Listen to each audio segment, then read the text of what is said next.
Selamat pagi pemirsa, apa kabar Anda pada pagi hari ini? Senang sekali saya Ibnu Fadil dapat menemani Anda di Berita Kaltim hari ini. Sejumlah informasi penting telah kami siapkan untuk Anda dan berikut di antaranya. Warga negara asing asal Cina tewas dibacok di area tambang batubara di Kutai Kartanegara.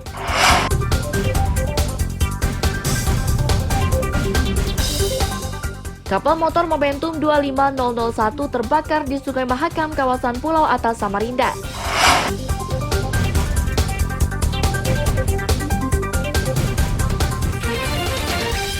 Kenaikan tarif penumpang menimbulkan pro dan kontra di kalangan supir angkot Balikpapan.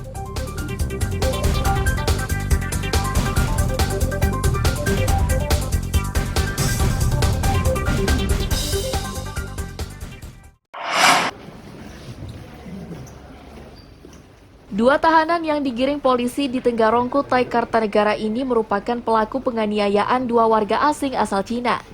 Pelaku bernama Hendra dan Andri ini ditangkap di tempat persembunyiannya di daerah Palaran, Samarinda. Sementara satu korban penganiayaan tersebut tewas dan satu lainnya masih dirawat di rumah sakit.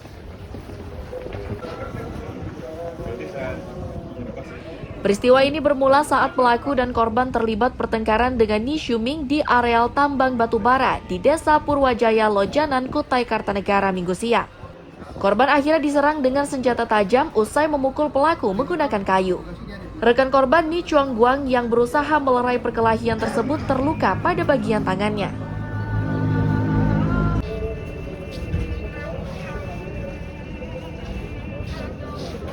Jadi pada saat bertemu korban terjadilah cekcok karena ketidakfasihan korban dalam berbahasa Indonesia, terjadilah cekcok antara tersangka dan korban. Setelah cekcok, menurut keterangan saksi-saksi, korban memukul kedua tersangka ini terlebih dahulu menggunakan kayu. Karena kejadian tersebut, si tersangka spontanitas mencabut parang yang ada di pinggangnya, kemudian lalu menimpaskan ke tubuh korban yang mengakibatkan satu korban meninggal dan satu lagi menderita luka berat, yakni tangan sebelah kanan di jari manis putus. Untuk nama korban di sini tertera saudara Ni Shuming, umur 54 tahun. Ini yang untuk korban meninggal. Untuk korban yang luka berat atas nama saudara Ni Chao Guang, umur 52 tahun. Akibat perbuatannya, kedua tersangka dijerat pasal berlapis dengan ancaman pidana 12 tahun penjara. Sedangkan jasad korban dibawa ke Rumah Sakit Abdul Muiz Samarinda dan untuk selanjutnya diterbangkan ke negara asalnya. Amir Hamzah dan Fadil Adha melaporkan dari Kutai Kartanegara.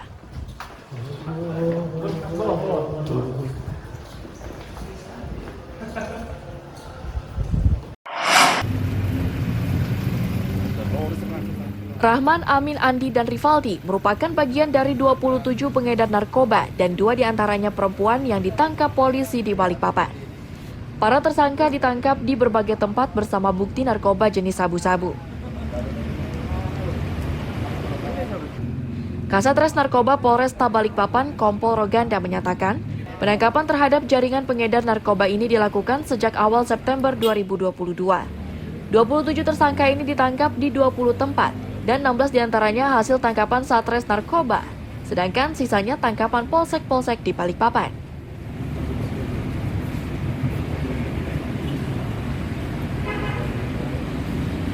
Panjang bulan September 2022 dari tanggal 1 sampai dengan tanggal 27 September 2022 hari ini, jajaran Satres Narkoba Polresta Balikpapan dan Polsek Jajaran telah berhasil mengungkap kasus narkotika sebanyak 20 kasus yang terdiri dari 16 kasus ditangani oleh Satres Narkoba Polresta Balikpapan, kemudian 2 kasus ditangani oleh Polsek Balikpapan Selatan, 1 kasus ditangani oleh Polsek Balikpapan Barat, dan 1 kasus ditangani oleh Polsek Balikpapan Utara, dengan jumlah tersangka sebanyak 27 orang yang terdiri dari 25 laki-laki dan 2 perempuan. Para tersangka dijerat Undang-Undang Narkotika dengan ancaman pidana 20 tahun penjara. Amir Hamzah dan David Purba melaporkan dari Balikpapan.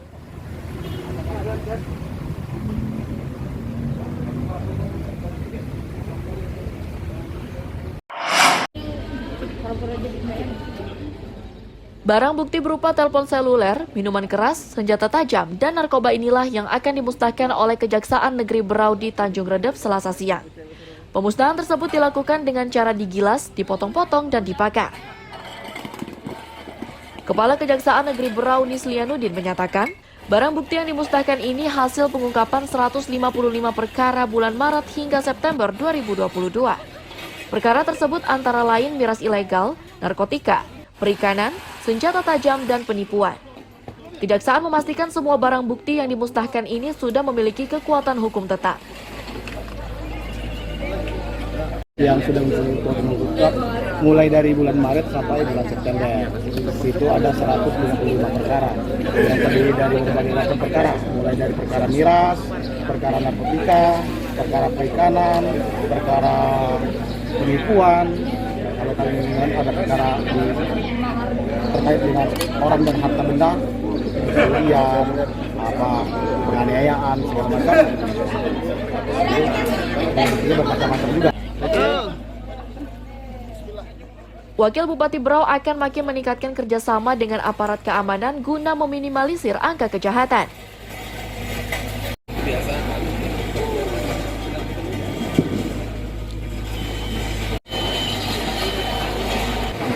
Dalam hal ini kita tetap terus bergerak, kejaksaan, kepolisian, perusahaan terkait, Polri. Cuman pada waktu kita melaksanakan kita lebih pada melihat terjadi. Kita hari ini ada 155 perkara yang musnah sejak bulan Maret lalu. Bulan Maret lalu terhitung sampai hari ini yang Maret ini.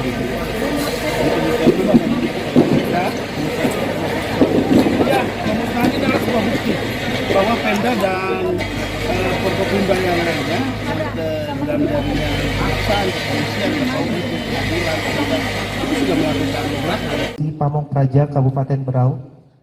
Pemusnahan barang bukti ini untuk mencegah penyalahgunaan kembali barang bukti tersebut untuk berbagai kejahatan. Acara diawali dengan pembukaan. Amir Hamzah dan Miko Gusti melaporkan dari Kabupaten Berau.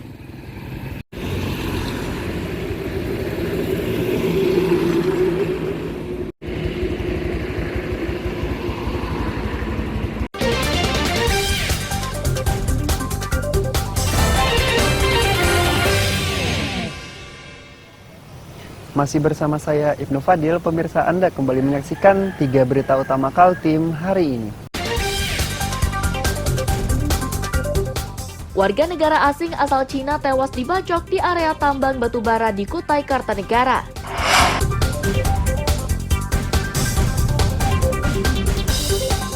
Kapal motor Momentum 25001 terbakar di Sungai Mahakam, kawasan Pulau Atas, Samarinda.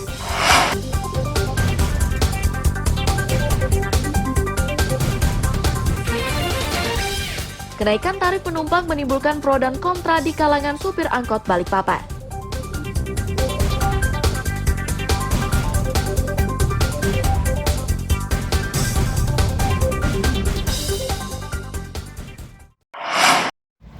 Salah merapat dia.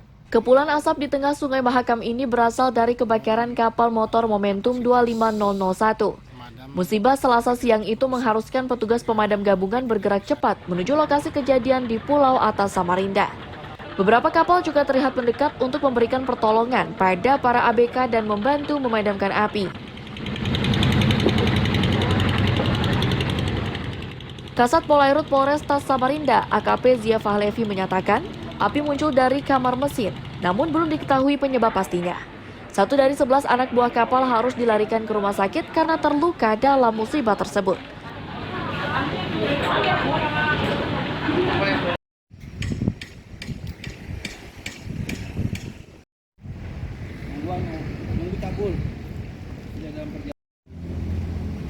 Jadi untuk yang di atas kapal itu ada sekitar 11 orang dengan korban luka, ada 1 orang saat ini masih di rumah sakit atas nama Suwarno.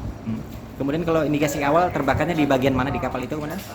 Informasi yang kami dapat sementara itu di bagian kamar mesin. Kamar mesin ya. Untuk lebih pastinya nanti akan kita lakukan penyelidikan lagi. Untuk kebakaran sendiri diterima informasi sekitar pukul berapa, Komandan? Kita tadi dapat informasi sekitar pukul 10 lebih kurang. Lebih kurangnya pukul 10 ya. Pukul 10. Langkah awal penyelidikan kebakaran dilakukan polisi dengan memanggil semua anak buah KM Momentum 25001. Amir Hamzah Iswanto melaporkan dari Samarinda.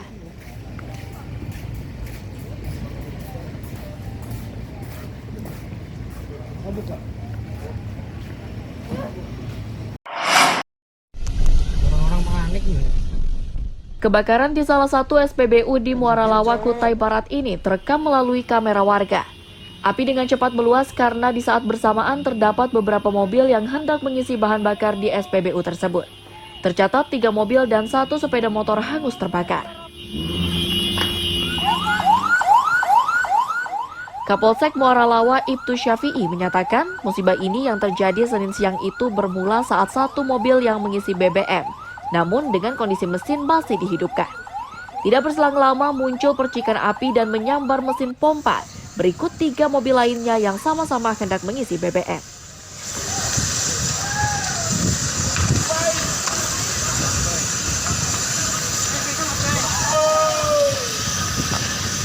Pada hari Senin pukul 12.15 WITA telah terjadi kebakaran di SPBU di Kecamatan Muara Lawa. Kebakaran dapat dipadamkan pada pukul 12.30 WITA. Untuk korban jiwa, Pak, apa ada korban jiwa dari kejadian ini?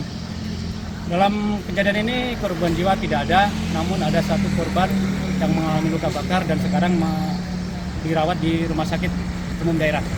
Barang bukti yang kita amankan, kendaraan sudah kami amankan karena kendaraan tersebut kejadiannya kebakaran diduga dari mobil Innova yang sedang mengisi bensin. Jadi mobil Innova tersebut diisi pada kondisi kendaraan masih nyala mesinnya. Musibah ini menyebabkan pasokan BBM terhambat karena SPBU tersebut merupakan satu-satunya SPBU di Muara Lawa.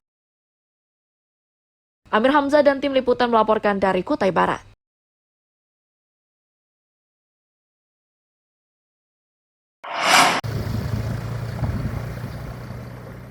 Genangan air yang merendam jalan Bendungan Sambutan Samarinda ini nyaris tidak pernah surut. Pengendara yang melintas di jalan tersebut harus berhati-hati karena di titik tertentu genangannya cukup tinggi. Genangan di jalan tersebut berlangsung secara terus-menerus. Genangan ini akan makin bertambah tinggi saat hujan mengguyur. Upaya mengurangi genangan sudah dilakukan oleh warga hingga beberapa kali. Akan tetapi upaya itu tidak bertahan lama dan air kembali menggenang.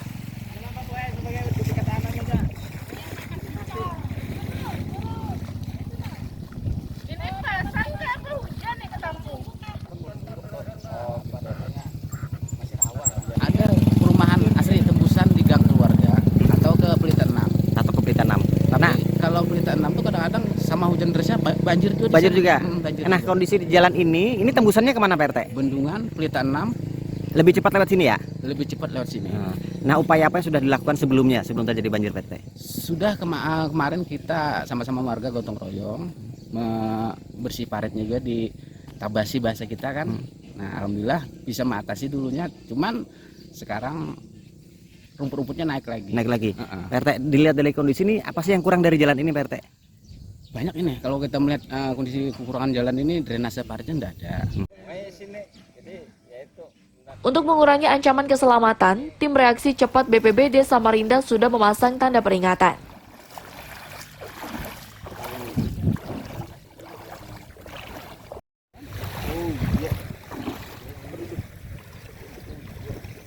Ini berapa tahun terakhir kita lihat, perhatikan pada jalan Bendungan, tepatnya di RT 14, ini terjadi genangan terus menerus karena drainase tidak ada, kemudian drainase yang ada juga sudah rata dengan tanah. Jadi rencana kita sampaikan ke pihak kelurahan untuk pembuatan drainase dan kita siap bantu apabila dibutuhkan. Kemudian dari keluhan warga, ketinggian air biasanya seberapa ini Pak Nanan? Keluhan warga pada saat hujan ini sepinggang. Sepinggang ya? Orang dewasa. Warga mendesak Pemkot segera melebarkan saluran air dan meninggikan badan jalan agar genangan dan banjir tidak lagi terjadi di jalan ini. Amir Hamzah Iswanto melaporkan dari Samarinda.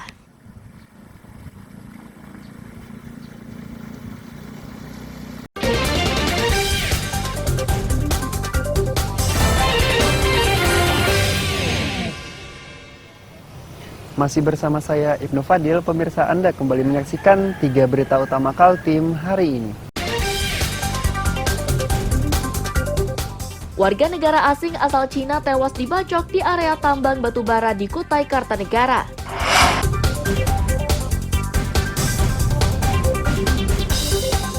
Kapal motor Momentum 25001 terbakar di Sungai Mahakam, kawasan Pulau Atas, Samarinda.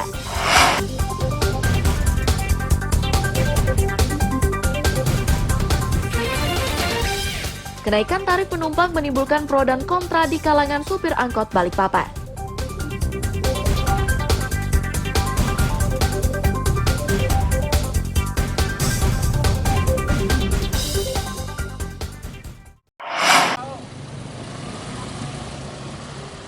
Kebijakan menaikkan tarif angkutan kota di Balikpapan menimbulkan pro dan kontra. Sebagian supir mendukung dan sebagian lainnya menolak. Mereka yang mendukung menilai kenaikan ini akan mengurangi beban pembelian BBM. Sedang yang menolak menilai kenaikan ini menyebabkan jumlah penumpang semakin berkurang.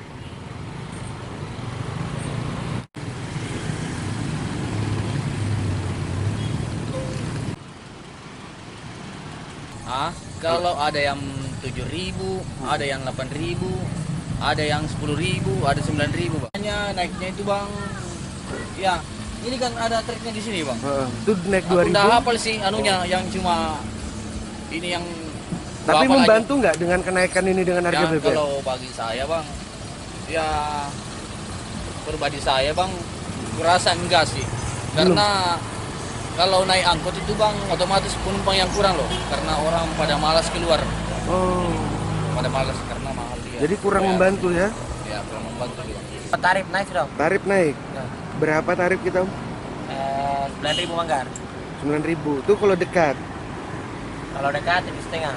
7,5. Paling jauh berapa Om? Belum Tembang 14.000. 14.000 ya? Itu naiknya berapa Om? Dari harga sebelumnya? 2.500 ya? Oh. Itu semua masing-masing 2.500 ya Om? Naik. Tidak beda. Ada yang berapa naiknya? Ada yang naik 4.000. Tergantung jauh dekatnya. Kepala Dinas Perhubungan Balikpapan menyatakan, kenaikan tarif angkutan itu tujuannya untuk penyesuaian pasca kenaikan harga BBM. Dipastikan kenaikan tarifnya di kisaran Rp500 hingga Rp1.000 per penumpang.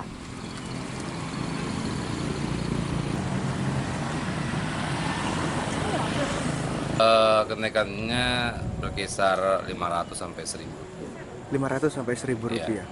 Itu dari pihak angkutan terima atau seperti apa Pak? Ya alhamdulillah semua berjalan lancar. Berarti saat ini tarif angkutan jauh Ya, berapa? 7.000? Ada ya berkisar itu, ada yang naik 500, ada yang 1.000. Tapi sekarang jauh dekat sekarang berkisar di angka berapa kalau tarif angkutan? Ya ada tarifnya. Ada tarif apa? Ada skemanya gitu. Dengan pemberlakuan tarif baru ini, maka yang sebelumnya membayar Rp6.500 kini menjadi Rp7.500 per penumpang. Sedangkan untuk jarak jauh dari sebelumnya Rp13.000 menjadi Rp14.000 per penumpang. Amir Hamzah dan David Purba melaporkan dari Balikpapan.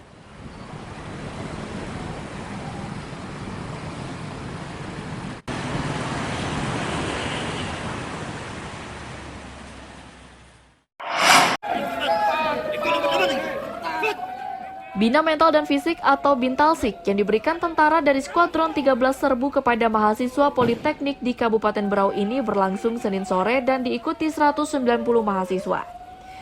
Bintalsik yang harus diikuti para mahasiswa mulai jalan tiarap, push up, dan beberapa latihan fisik lainnya.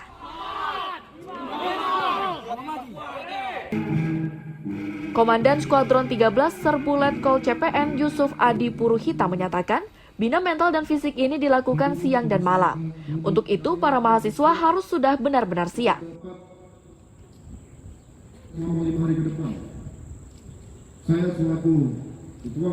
Materi yang kami berikan tentunya materi fisik, baris berbaris, kemudian mental.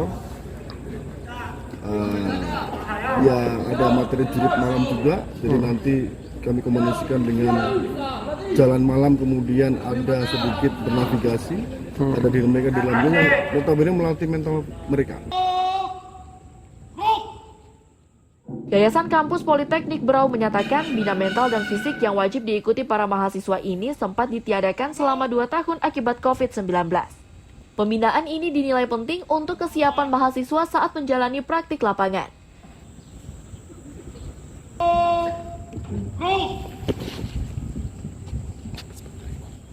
Maju! Jalan! Kami sangat bersyukur bisa mengadakan acara Bina Mental dan Sikap Bintalsik tahun 2022 karena tahun 2020 dan 2021 kegiatan ini tidak bisa kami langsungkan sehubungan dengan tidak adanya izin karena pandemi COVID. Bintalsik tersebut akan dijalani para mahasiswa 5 hari. Bintalsik ini pun dirangkai dengan penyerahan beasiswa kepada 43 mahasiswa kurang mampu. Amir Hamzah dan Miko Gusti melaporkan dari Kabupaten Berau.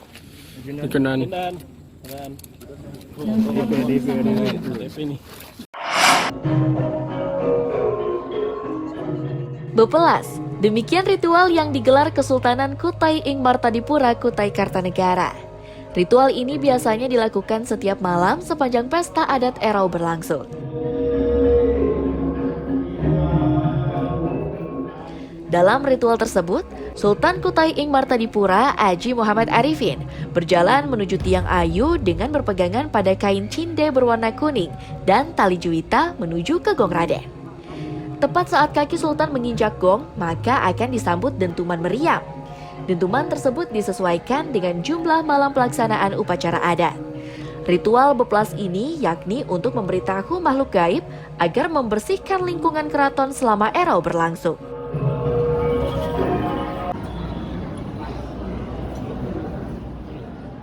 Ritual ini pun diwarnai beberapa tarian sakral dan salah satunya yakni tari Dewa Memanah untuk meminta perlindungan dan keselamatan. Kemudian digelar tari Ganjur yang diperagakan kerabat kesultanan.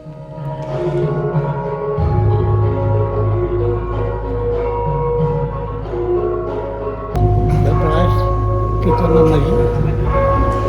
memberitahukan makhluk halus, artinya membersihkan tempat kita Erau, jadi mereka itu diberitahukan membersihkan lokasi.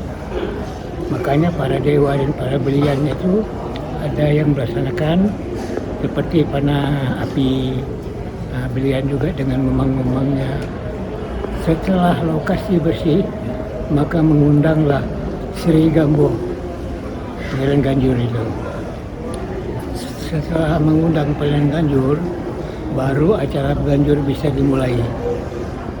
Setelah ada beberapa kali berganjur, kita antarkan lagi beliau kembali ke jangkat Sri Gambo tadi. Ya, itulah makna daripada panah api dan sebagainya, membersihkan lokasi.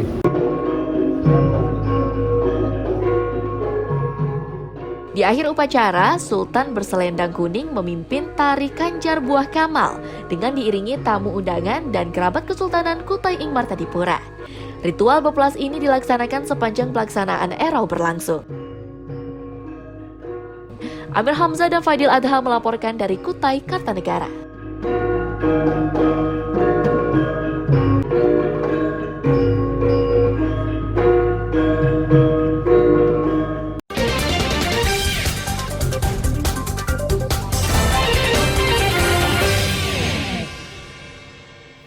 pemirsa, berita tadi menjadi akhir kebersamaan kita pada pagi hari ini.